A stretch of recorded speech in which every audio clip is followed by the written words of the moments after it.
Shalom sa inyong lahat. Ang lahat ng mga kasulatan ay kinasihan ng Diyos at mapapakinabangan sa pagtuturo, pagsaway, pagtuwid, at sa pagsanay sa katwiran, upang ang tao ng Diyos ay maging ganap, nasasangkapang lubos sa lahat ng mga gawaing mabuti. 2 Timoteo 3:16 hanggang 17. Welcome po sa Good and Faithful channel dito sa YouTube. Dalangin kong maging pagpapala ito sa iyo tuwing ikaw ay magbubukas at manunod. Ang pangunahing mapapanood mo ay ang pagtatalakay ng lingguhang pag-aaral ng salita ng Diyos. Darating ang araw na madaragdagan ito ng mga serye ng pag-aaral sa ibang paksa tungkol sa pagiging katiwala ng Diyos. Maging matatag sa pinagbabatayan ng iyong pinaniniwalaan. Mga tema sa Ebanghelyo ni San Juan. Bago tayo pumalaot ay manalangin muna tayo. At ang ating panalangin ay mula sa awit 19:12 hanggang 14. Hindi namin napapansin ang aming mga kamalian. Kaya linisin niyo po kami sa mga kasalanang hindi namin nalalaman. Ilayo niyo rin kami sa kasalanang sadya naming ginagawa at huwag ninyong payagan na alipinin kami nito. Parang muhay kaming ganap at walang kapintasan at lubos na lalaya sa maraming kasalanan. Sana'y maging kalugod-lugod sa inyo, Panginoon, ang aming iniisip at sinasabi. Kayo ang aming bato, na kanlungan at tagapagligtas. Amen. Pangwalong leksyon. Pagtupad sa mga propesiya ng lumang tipan. Ang ating susing talata ay Juan 5:36. Subalit meron akong patotoo na lalong dakila kaysa kay Juan, ang mga gawang ibinibigay sa akin ng Ama upang ganapin. Ang mga gawain ito na aking ginagawa ay nagpapatotoo tungkol sa akin na ako'y sinugo ng Ama.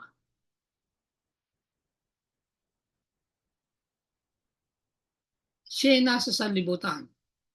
Ang sanlibutan ay ginawa sa pamagitan niya.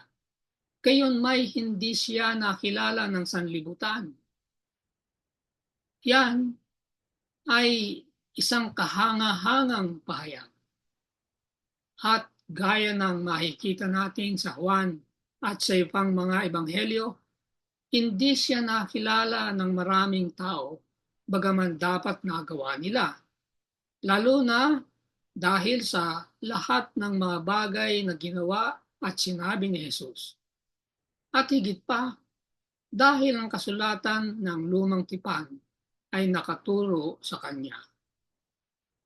Muli ay tatlong paghahali ng leksyon. Una, mga tanda, gawa at kababalaghan. Ikalawa, pagkuha sa kasulatan. Ikatlo, walang espiritualidad. Sa una ay nakaturo kay Jesus bilang ang Mesyas. Sa ikalawa, may tatlong pagtatalakay ang may autoridad na papel nito. Mga propesiya kay Jesus sa lumang tipan, una at ikalawang bahagi. Doon sa huli ay titingnan natin ang mga taga-ibaba. Unang paghahati, mga tanda, gawa at kabalaghan na nakaturo kay Jesus bilang ang Mesyas. Juan 5:36 hanggang 38. Subalit meron akong patotoo na lalong dakila kaysa kay Juan. Ang mga gawaing binigay sa akin ng aking Ama upang ganapin, mga gawaing ito na aking ginagawa ay nagpapatotoo tungkol sa akin na ako'y sinugo ng Ama. Ang Ama na nagsugo sa akin ay siyang nagpapatotoo tungkol sa akin. Kailan may hindi ninyo narinig ang kanyang tinig o hindi ninyo nakita ang kanyang anyo. At walang salita niya na nanatili sa inyo sapagkat hindi kayo sumasampalataya sa kanyang sinugo. Kakaibang katangian ng mga tanda. Ang mga tanda at kababalaghan sa at sa kanilang sarili ay hindi katibayan ng kanyang pagiging Mesyas. Bakit? Marami kasing propeta, kumisan ay mga bulaan, ay gumagawa rin ng mga himala. Hindi itinala ni Juan ang mga tanda dahil nakaturo lamang sila sa isang dakilang gumagawa ng himala. Ang mga tanda ay isinulat ni Juan ay may kakaibang katangian na nakaturo kay Jesus bilang ang Mesyas at upang ipakita na siya tunay nga ay naparito mula mismo sa Diyos Ama. Saksi ng mga gawa ni Kristo. Gayunman, gaya ng ating nakita, sa kabila ng mga makapangyarihang tanda at patotoo mula sa maraming tao, pinili pa rin ng mga tao na hindi manampalataya. Ang mga lider ng relihiyon ay nagtanong kay Jesus, hanggang kailan mo kami lalagay sa alanganin? Kung ikaw ang Kristo, sabihin mo maliwanag sa amin. Sinagot sila ni Jesus, sinabi ko sa inyo at hindi kayo naniwala. Ang mga gawang ginagawa ko sa pangalan ng aking Ama ay siyang nagpapatotoo sa akin. Juan 10:24-25. Hindi tuwirang sinabi na siya ang Mesyas. Kung si Jesus ay lumabas agad at sinasabing siya ang Mesyas, ang mga lider ng relihiyon na naghahanap ng anumang masusumpungan nilang laban sa kanya ay tatambangan siya. Madali nilang itatanggi yun. Nalalaman na sa halip ay itinuro ni Jesus ang mga gawaing kanyang ginawa. Paano nila matatanggihan ang mga tanda, mga gawa, at mga kababalaghan?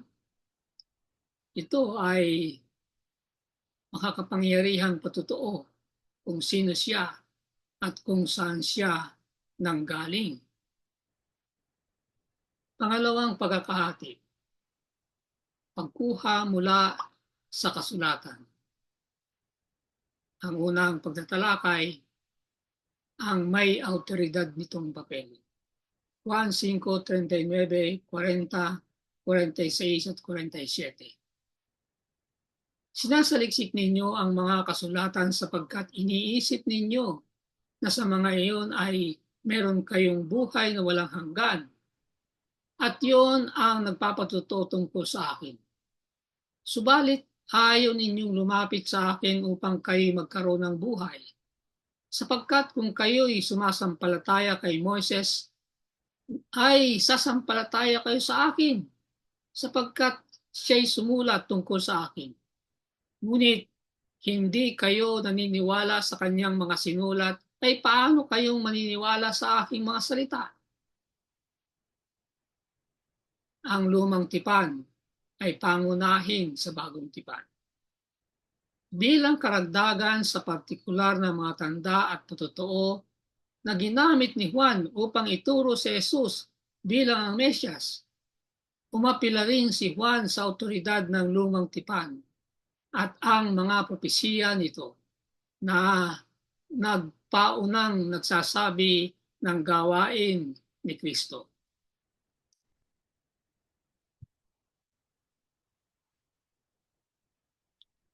Ang lumang tipan ay sentro, hindi lamang sa Ebanghelyo ni Juan, kundi ng buong bagong tipan.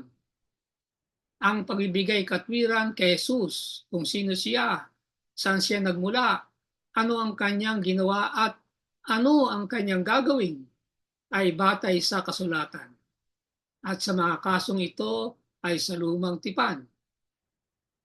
Sa buong Ebanghelyo kasi, Muli at muling nakaturo si Jesus sa awtoridad ng kasulatan bilang isang susing saksi sa kanya. Kaya napakahalaga ng kasulatan. Kinakailangan hindi lang ito binabasa kundi pinag-aaralang mabuti. Ang saloobin ni Jesus sa awtoridad ng Biblia.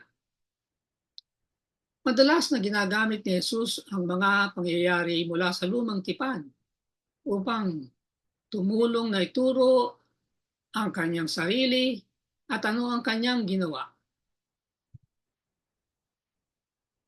Kinuha rin niya ang isang pangyayari mula sa bilang 21:5 hanggang 9 kung paanong itinaas ni Moises ang ilang sa ahas.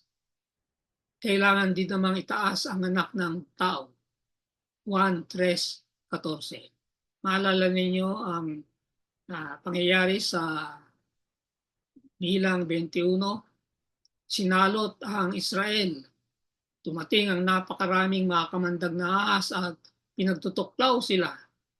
Sinabihan si Moses na maglagay ng ahas, ng ginintoang ahas sa isang poste at lahat ng titingin doon sa ahas na yon ay hindi mamamatay. Ginamit yan ng Panginoong Hesus na patungkol sa kanyang sarili. Sa paggamit nito upang ituro ang kanyang sarili, karaniwang binibigyan niya tayo ng may autoridad na interpretasyon ng kung ano ang pakay na ihatid ng kwento. At hindi lamang si Jesus, kundi ang iba rin ay gumagamit ng lumang tipan upang ituro si Jesus. Halimbawa, maaga pa sa Juan, mababasa natin ang mga salita ni Felipe.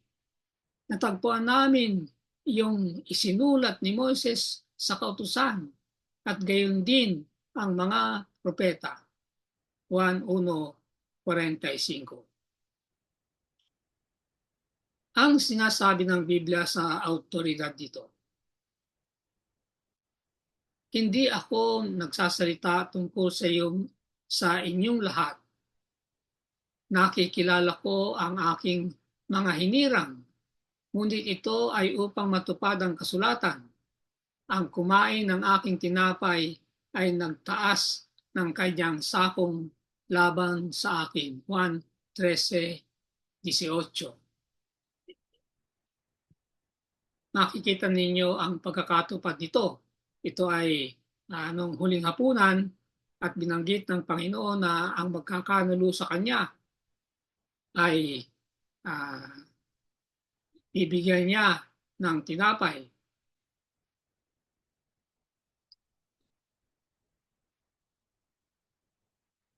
Habang ako'y kasama nila, iningatan ko sila sa inyong pangalan. Sila na binigay mo sa akin, sila'y binantayan ko. At isa man sa kanila ay walang napahamak maliban sa anak ng kapahamakan upang matupad ang kasulatan. Kasi nyo, piming babalik sa kasulatan at ang katuparan nito.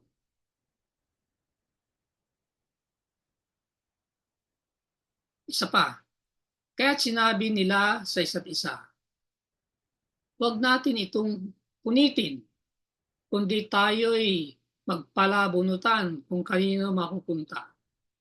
Ito ay upang matupad ang kasulatan na nagsasabi, pinaghatian nila ang aking mga kasuotan at ang aking balabal ay kanilang pinagpalabunutan. 1:19-24. Ito ay patungkol dun sa damit ng Panginoong Hesus na pinagpalabunutan ng mga sundalo. Sinabi niya, nakita ninyo na sa talatang ito ay yung binasa kanina ay 1:19-24. Doon sa talatang 28 ay sinasabi pa rin yung upang matupad ang kasulatan, nauuhaw ako. Sa talatang 36 naman, upang matupad din ang kasulatan, kahit isa ng mga buto ay hindi mababali sapagkat sila ay nasa krus at hindi naman kagad namamatay ang mga pinapako sa krus, ay kuminsan pinapadali ang kamatayan sa pamagitan ng pagbabali ng mga paa. Aabutan kasi sila ng paglubog ng araw ng Biyernes, yung araw ng paghahanda. Kaya binali nila ang paa noong dalawang magnanakaw. Ngunit pagdating kay Jesus, hindi na nila kinakailangang baliin ng paa niya sapagkat siya ay patay na. Kaya ito ay muling pagtupad ng hula o propesiya sa lumang tipan. Pangalawang pagtatalakay, mga propesiya sa lumang tipan kay Jesus at ito'y unang bahagi, Isaiah 40 at talatang 3. Ang tinig ng isang sumisigaw, ihanda ninyo sa ilang ang daan ng Panginoon. Tuwirin ninyo sa ilang ang lansangan para sa ating Diyos. Ang tala na ito sa Isaiah tungkol kay Juan na tagapagbautismo ay tinala rin sa Juan 1:23. Pinagtibay ni Jesus ang autoridad ng kasulatan. Sa unang tingin, parang hindi kailangan para sa kanya na gawin yun, yung tiyakin ang autoridad ng Biblia dahil ang mga leader ng relihiyon ay naniniwala sa kasulatan. Gayunman, kahit sa kanila ay idiriin ni Jesus ang autoridad ng mga kasulatan at ginawa niyon upang ipakita sa kanila kung sino siya, gaano man katigas ang kanilang mga puso at gaano man nila sinikap na labanan ang paniniwala. Sapagkat itinala ni Juan ang maraming tuwirang mga sipi at parunggit mula sa lumang tipan na nakaturo kay Jesus bilang katuparan ng mga pangako ng lumang tipan tungkol sa Mesyas. Kaya maski sapagkat naniniwala sila sa kasulatan, ginamit yan ng Panginoon. Awit 69:9. Sapagkat ang pagmamalasakit sa iyong buhay ang sa akin umubos at ang mga paghamak ng mga sa iyo'y humahamak sa akin ay nahulog. Yung mga salita sa awit ay uulitin sa Juan 2:16-17. Jeremias 2:13. Sapagkat ang bayan ko ay gumagawa ng dalawang kasamaan. Tinalikuran nila ako, ang bukal ng mga tubig ng buhay, at gumawa para sa kanila ng mga tipunan ng tubig na may mga sirang tipunan na hindi malagyan ng tubig. Yan ay inulit sa Juan 7:38. Bilang 9:12. Wala silang ititira sa mga iyon hanggang sa kinaumagahan ni babali ng buto niyon. Ayon sa lahat ng tuntunin ng Paskwa ay kanilang ipangingilin yon. Yan ay sinipi ng Juan 19:36. Ang lahat ng manulat ng Bagong Tipan sa ilalim ng inspirasyon ng Banal na Espiritu ay nagdiriin kung paanong ang buhay, kamatayan, muling pagkabuhay at pag-akyat ni Jesus na taga Nazaret sa trono ng langit. Ang Diyos ang lahat ng katuparan ng lumang tipan. Mga propesiya nito. Sa wakas ay nauunawaan na rin ng mga alagad. At bagamat patuloy na nakaturo si Jesus sa mga alagad sa kasulatan, nagpaunang ipahayag ang kanyang ministeryo. Kailangang maunawaan ng maalagad sa wakas na ang mga kasulatan ay nakaturo sa kanya at muling pagkabuhay. Nang pagkaraan lamang na siya'y mamatay at muling nabuhay at nagpakita sa kanila na sa wakas ay kanilang itong naunawaan. Kaya't nang siya ay muling bumangon mula sa mga patay, naalala ng kanyang maalagad na sinabi niya ito at naniwala sila sa kasulatan at sa salitang sinabi ni Jesus. Juan 2:22. Ganoon din ang makikita natin sa Kapitulo 20, talatang 9. Pangatlong pagtatalakay, mga propesiya kay Jesus sa lumang tipan. Ikalawang bahagi. Awit 118, talatang 26. Mapalad siya na dumarating sa pangalan ng Panginoon. Pinupuri ka namin mula sa bahay ng Panginoon. Makikita rin natin ito sa Juan 12:13. Katuparan ng daang-daang mga propesiya. Ang posibilidad ng hindi matupad na isang tao kahit na ilan sa mga ito, lalo na kung lahat ay nakabibigla. Sa dami ng mga propesiya, daan-daan propesiya, kung meron mang makakatupad ng isa man lang na tao, tutuparin niya yun, ay napakahirap mangyari yan, lalo pa kung daan-daan ang tutuparin. Ngunit tinupad ng Panginoong Hesus lahat yan. Walang duda, ang kapanganakan, buhay at kamatayan ni Kristo ay sinabi ng maaga sa lumang tipan. Isang kagilagilas na katibayan ng kanyang pagkakakilanlan bilang ang inaasahang Mesyas. Paulit-ulit na nakaturo si Juan sa mga talatang ito ng lumang tipan upang makagawa ng pinakapuntong iyon tungkol sa kung sino si Jesus at kung bakit dapat tayong maniwala sa kanya at tanggapin ang kaligtasang iniaalok niya. Sinipi ang mga mesyanikong propesiya. Una, sa Zacarias 9:9. Magalak ka ng husto o anak na babae ng Siyon. Sumigaw ka ng malakas o anak na babae ng Jerusalem. Narito ang iyong hari ay dumarating sa iyo. Siya'y matwid at matagumpay, mapagpakumbaba at nakasakay sa isang asno, sa isang batang asno na anak ng asnong babae. Ito ay nangyari natupad sa Juan 12, talatang 14 at 15 sa panahon ng tinatawag na triumphal entry, yung pagpasok ng Panginoong Hesus na sakay sa isang asno.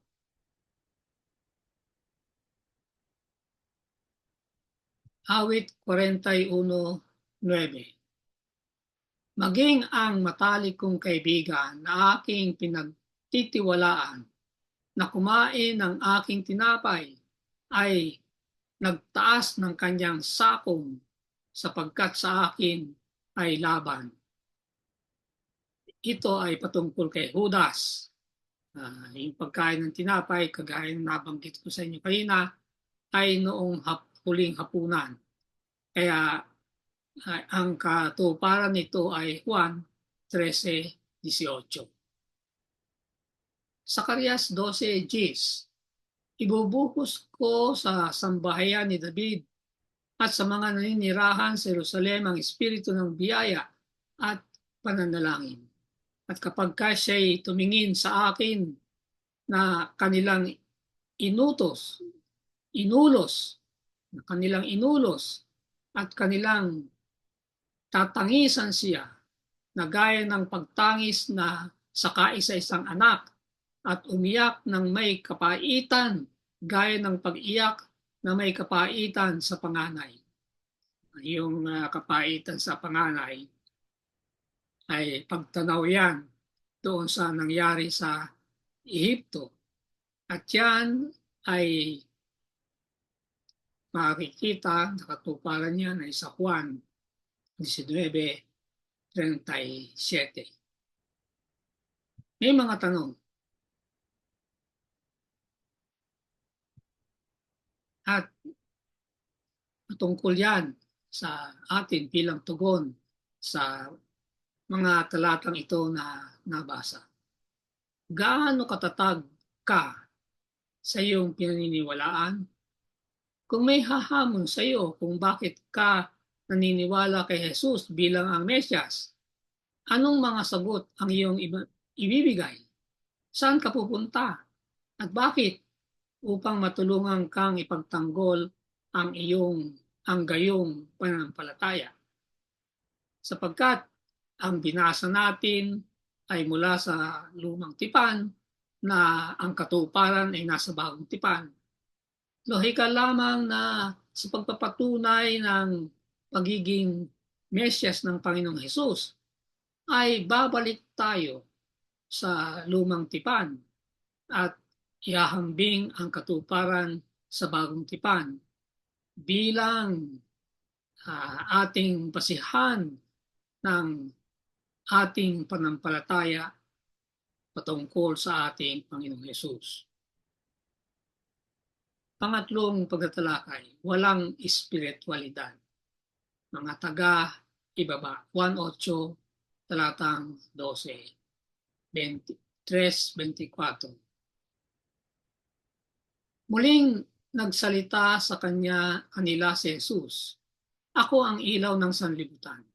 Ang sumusunod sa akin ay hindi kinakailangang lalakad sa kadiliman, kundi magkakaroon ng ilaw ng buhay." Sinabi niya sa kanila, "Kayo'y mga taga-ibaba, ako'y taga-itaas. Kayo'y mga taga-sanlibutang ito, ako'y hindi taga-sanlibutang ito. Kaya't sinasabi ko sa inyo na kayo'y mamamatay sa inyong mga kasalanan, sapagkat malibang kayo'y sumampalataya na ako nga, ay mamamatay kayo sa inyong mga kasalanan." Mga dahilan kung bakit maraming tinatanggihan si Jesus. Sinabi ni Jesus na hindi nila nakikilala siya ni ang Ama. 1:8-19. Dapat nilang makilala ang dalawa. Ngunit ang mga taong ito'y nadaya ang sarili. Sila ay nabalot ng kanilang sariling mga tradisyon at filosofiya na kahit nasa harap na nila si Jesus ay ginagawa ang lahat ng mga bagay na kanyang ginawa at sinasabi, ang mga bagay na kanyang sinalita, lahat makapangyarihang kapahayagan ng Ama. Kanila pa rin tinanggihan siya. Sinabi ni Jesus sa kanila, "Kayo'y mga taga-ibaba, makalupa." 1:8-23. Sa ibang salita, gaano man sila karelihiyoso, hindi sila espiritual, maka-Diyos ng mga tao. Meron silang anyo ng kabanalan, 2 Timoteo 3:5. Ngunit yun lang, meron silang panlabas na kabanalan, ngunit panloob na hindi paniniwala. Yon ang ibig sabihin na mga taga-ibaba, makalupa. Wala silang tunay na kabanalan, anyo lamang. na kalarawan sa luma at bagong tipan. Hindi bago ito.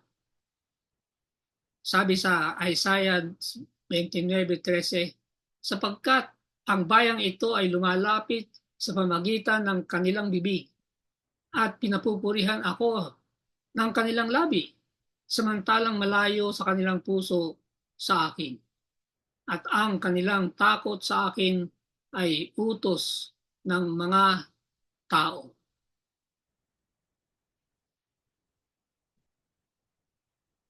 Itong mismong konsepto ay inulit ni Jesus makalipas ng mga daang taon nang sabihin niya, walang kabuluhan ang pagsamba nila sa akin na itinuturo bilang aral ang mga utos ng Diyos. Marcos 7:7. Ang kanilang mga turo ng tao, ang kanilang mga utos ng tao ay sa sanlibutan ito. Juan 8:23. At tulad ng sinabi ni Jesus, ako'y hindi taga-sanlibutan ito. At gaya ng sinabi ni Jesus pagkatapos, ako'y hindi taga-sanlibutan ito. Hindi lahat ay nadaya. Napakasama na nga na nadaya ng mga taong ito ang kanilang mga sarili. Ang trahedya ay napasama dahil nailigaw din nila ang iba. Kahit na kapansin-pansin, isinulat yun ni Juan bilang bunga ng pakikipag-usap na inilarawan sa mga talatang ito. Marami ang sumampalataya sa kanya. Juan 8:30. Kaya, sa kabila ng masamang pamumuno, maraming mga Hudyo ay nagawang lampasan ito at makita para sa kanilang sarili kung sino si Jesus.